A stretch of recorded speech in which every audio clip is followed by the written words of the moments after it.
Retornamos aqui e vamos conversar um pouquinho sobre o seu direito. E o que eu preparei hoje? Eu preparei para vocês algumas expressões jurídicas que nós, advogados e todos aqueles que operam o direito, têm aí no seu cotidiano. Então, para a gente é muito simples, né? Mas para quem não fez ciências jurídicas, faculdade de ciências jurídicas, para quem não tem esse convívio, essa familiaridade com as expressões, acaba ficando aí muito sem saber o que está acontecendo, e isso acaba até atrapalhando o vínculo advogado-cliente. Por exemplo, valor da causa. Às vezes o cliente pede para ler a petição inicial que a gente faz. Eu não tenho problema nenhum em fornecer uma cópia da petição inicial, mas eu aviso, vai ter muita coisa ali que você não vai entender. E chega no final da petição inicial, que é justamente o que é petição inicial. É o pedido que aquele que está entrando na justiça faz para o juiz. Então ele fala exatamente o que aconteceu, ele justifica por que ele vai fazer aquele pedido e no finalzinho faz o pedido. E lá no final tem valor da causa. Então, vou dar um exemplo. A pessoa entra na justiça com um pedido de indenização por danos morais.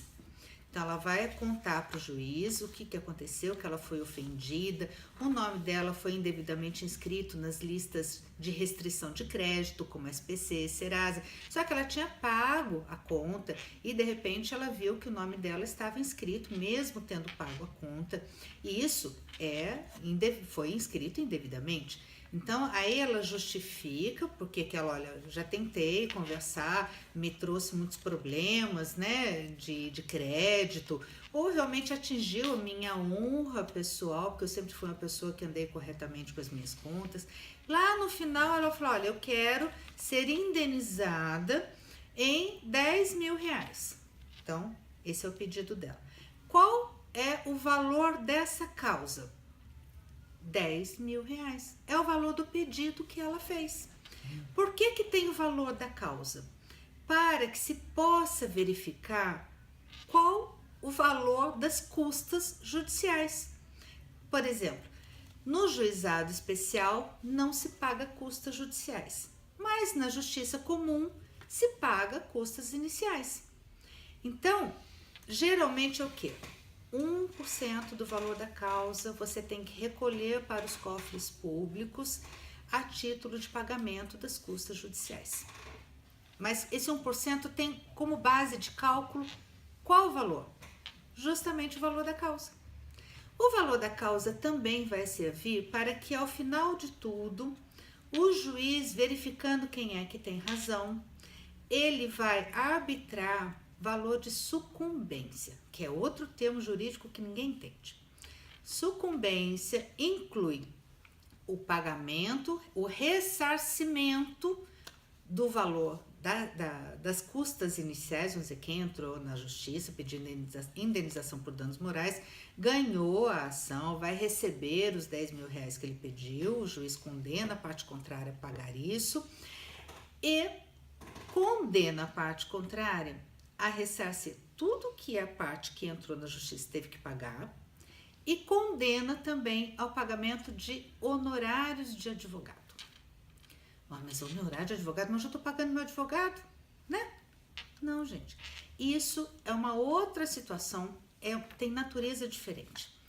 Honorário de advogado, derivado de sucumbência, que é quando o juiz, na sentença, determina que se pague um valor de honorários para advogado, ele tem natureza sucumbencial, ou seja, é o juiz que está determinando.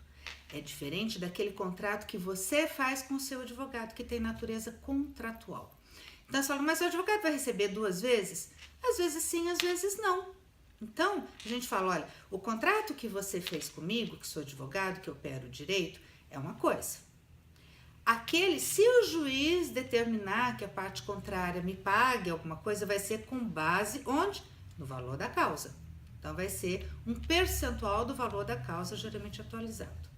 Aí é outra natureza, porque o juiz pode nem condenar, por exemplo, às vezes nem uma parte nem outra ganha, o juiz fala, olha, não vai, cada parte arca com os honorários do seu advogado, cada um que pague o seu.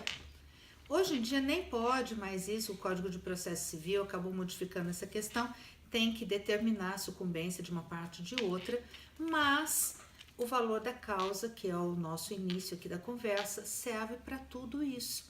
Então, nossa, mas eu vou ter que pagar 10 mil reais para poder entrar com o processo? Não, esse valor é só a base de cálculo para tudo isso que a gente está conversando.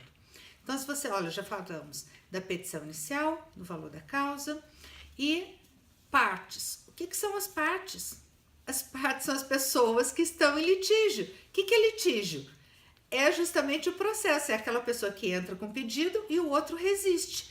O outro fala, não devo isso. Não é nada disso que aconteceu. Ela está falando que eu escrevi o nome dela nas listas de restrição de crédito, mas não é verdade. E prova que não é verdade.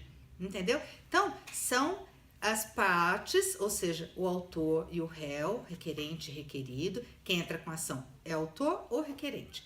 Quem está do lado contrário, que vai se opor a esse pedido, a essa pretensão, é réu ou requerido. Então, essas terminologias, assim, é o mínimo que a pessoa precisa saber para começar a entender o que é que acontece lá no mundo jurídico quando você entra com uma ação judicial. Tá bom? Então, essa é a nossa dica jurídica.